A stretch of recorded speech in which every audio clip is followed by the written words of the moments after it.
Essa última passagem, segunda e última passagem do Fábio Carille pelo Corinthians não deixou saudade alguma, né? Mesmo com o Paulista conquistado, né, mano? Não deixou. Trabalho muito ruim, muito abaixo. Quero saber a opinião da Renata, do Hamilton e do Mano sobre a expectativa em torno do Thiago Nunes, que vem de um excelente trabalho no Furacão. Antes, a agenda do Timão, a agenda do Corinthians para 2020. Lembrando que tem a Florida Cup, né, pessoal? O Corinthians encara o New York City na estreia da Florida Cup, lá no dia 15 de janeiro. Chegando, hein? E o Atlético Nacional no dia 18. Aí no Paulistão, galera, o Corinthians tem um começo terrível, um começo de temporada pesadíssimo, viu, mano? Não é molezinha, não. Ó, o Corinthians encara o Botafogo de Ribeirão Preto, uma equipe que sempre vem muito forte no Campeonato Paulista, é muita tradição. O Mirassol, que é uma viagem desgastante ao noroeste do estado de São Paulo, 600 quilômetros, vai de avião, é molezinha, mas calor daqueles, né? A Ponte Preta fora de casa também. E depois o Santos no dia 2 de fevereiro. A gente tem mais uma tela que vem na sequência justamente a estreia na Libertadores da América contra o Nacional de Potosí ou o São José ou o Guarani, né? Falta ainda o quarto boliviano para ver quem é esse boliviano que vai encarar o Guarani do Paraguai. São José ou o Nacional de Potosí. E aí tem um detalhe, antes desse jogo tem um clássico. Será que vai com equipe mista no clássico já? Será que o Corinthians vai com força máxima pro Paulista também? Porque o Thiago Nunes vem de um clube que não utilizava força máxima no estadual. O Atlético há muito tempo, não foi o Thiago que fez isso, né? Há muito tempo não joga com o time principal paranaense. Complicado, né, Jackson? Porque é uma situação aí que eu particularmente achei que o Thiago Nunes já deveria ter assumido o time no final do ano. Tô contigo. O Thiago Nunes ele perdeu uma grande chance de já ter, talvez aí, pelo menos um mês e meio para trabalhar com essa galera, conhecer o elenco, ver quem ele quer contar e quem ele não quer contar, para que ele pudesse realmente já traçar um planejamento para 2020. O grande problema aí do Thiago Nunes vai ser justamente correr contra o tempo. Ele vai ter que pegar como se fosse um paciente, sabe aquele paciente que tem aquela gaiola na perna? Sim. Aí você tira a gaiola, você precisa fazer uma fisioterapia. Você não consegue correr uma maratona depois de tirar aquela gaiola, aquela engenhoca da perna.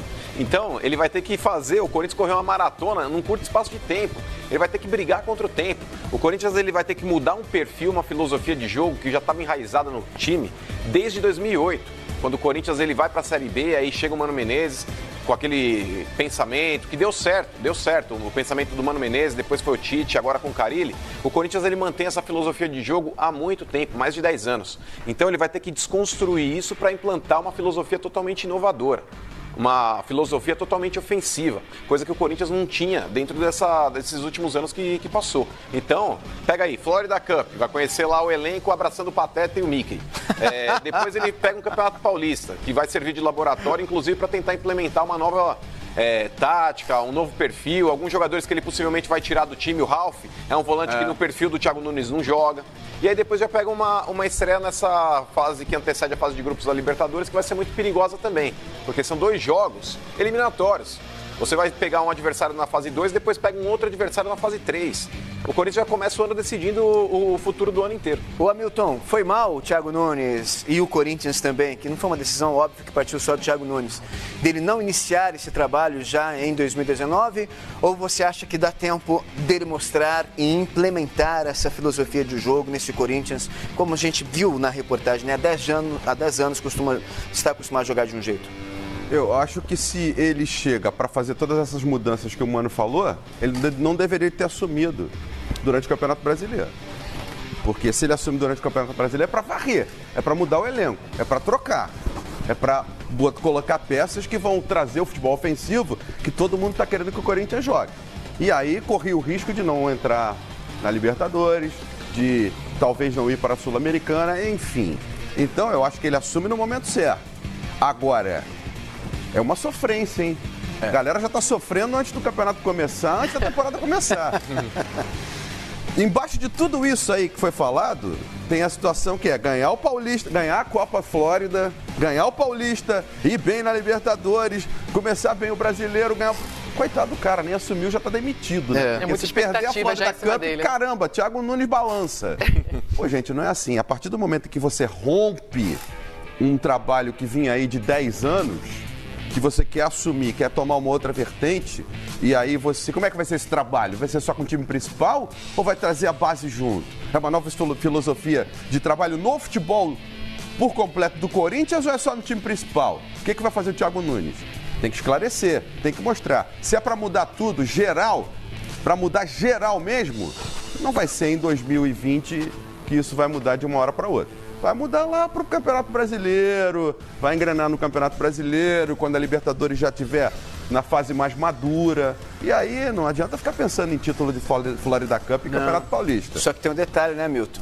Renata e Mano. O Corinthians está na fase 2, tem a fase 3 para chegar na fase de grupos da Libertadores.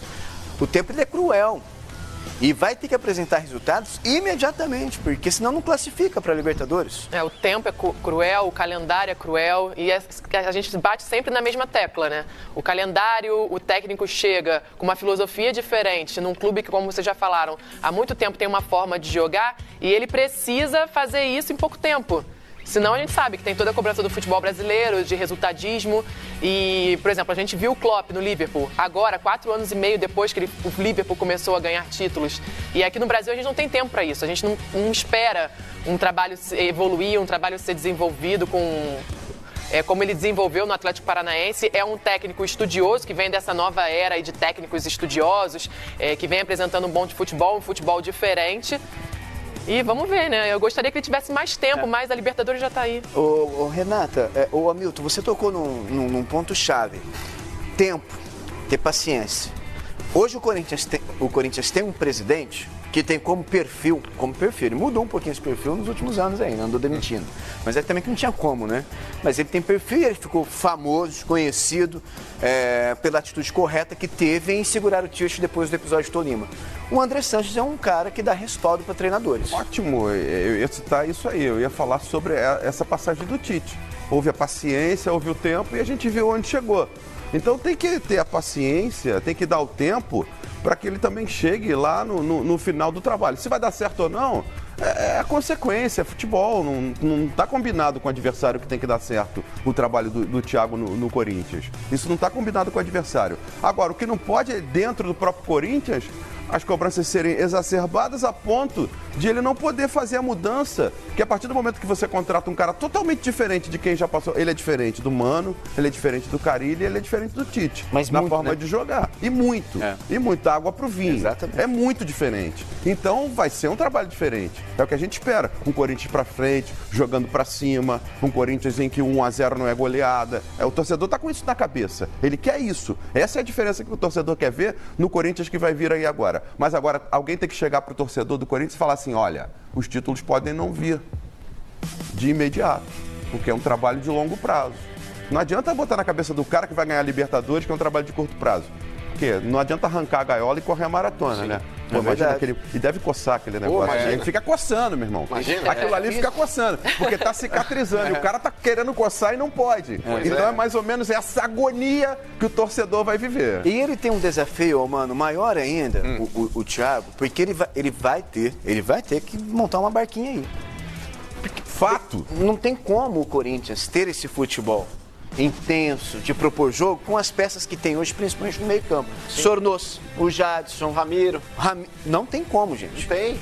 E aí eu te desafio, mano, se fosse você o responsável pela barca, quem você já colocaria na barca e daria já aquele empurrãozinho? O primeiro da lista, Sornoso.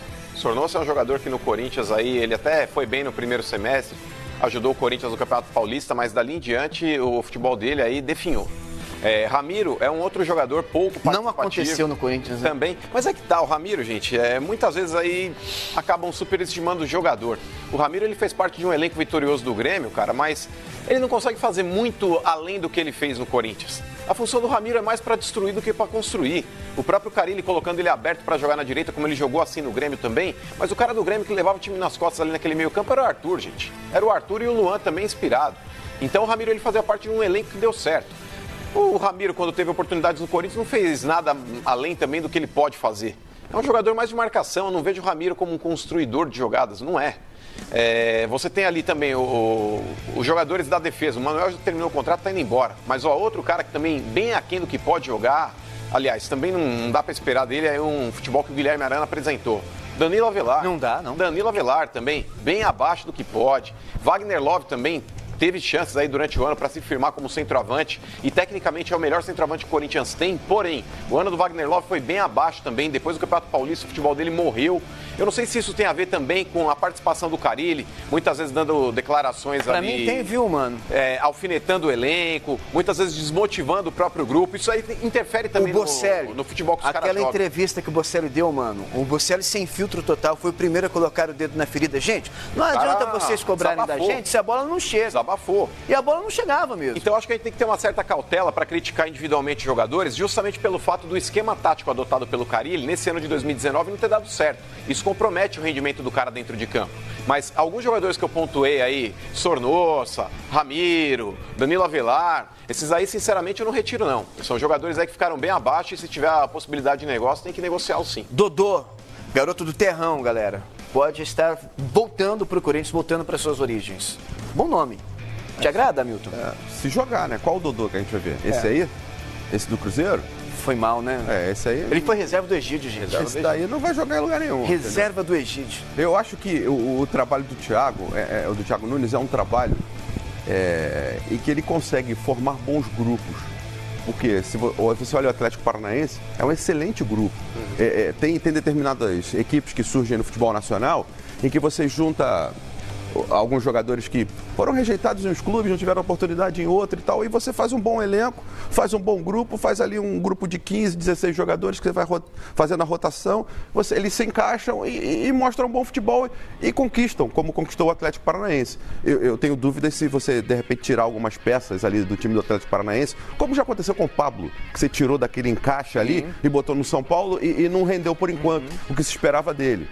Em compensação, você pega jogadores como o Wellington, que não rendiam nada no Vasco, e você bota no Atlético Paranaense, dentro desse trabalho feito pelo Thiago Nunes, e ele joga um bom futebol. O Camacho. E aí o ponto que eu quero chegar é o Júnior Urso. Para mim foi o melhor jogador do Corinthians no campeonato. E eu acho que é um jogador que o Thiago Nunes gosta de trabalhar. É aquele chamado volante, eu odeio essa palavra, acho horrível, mas enfim, é um jogador de meio campo que sai de uma área, o box to box, que sai da área dele e chega na outra área, a gente vê ele fazendo gol. Pô, esse jogador é moderníssimo. Mas tá indo embora? É o jogador para jogar para frente. Tá indo embora. Mas por que tá indo embora? Por que né? tá indo embora? Porque é o cara que todo mundo olha e vê, pô, é um jogador moderno. É o jogador que todo treinador quer hoje. E ele ficou dodói com as críticas. Ele não assimilou bem, não gostou das críticas de parte da torcida em relação ao futebol do Júnior Urso.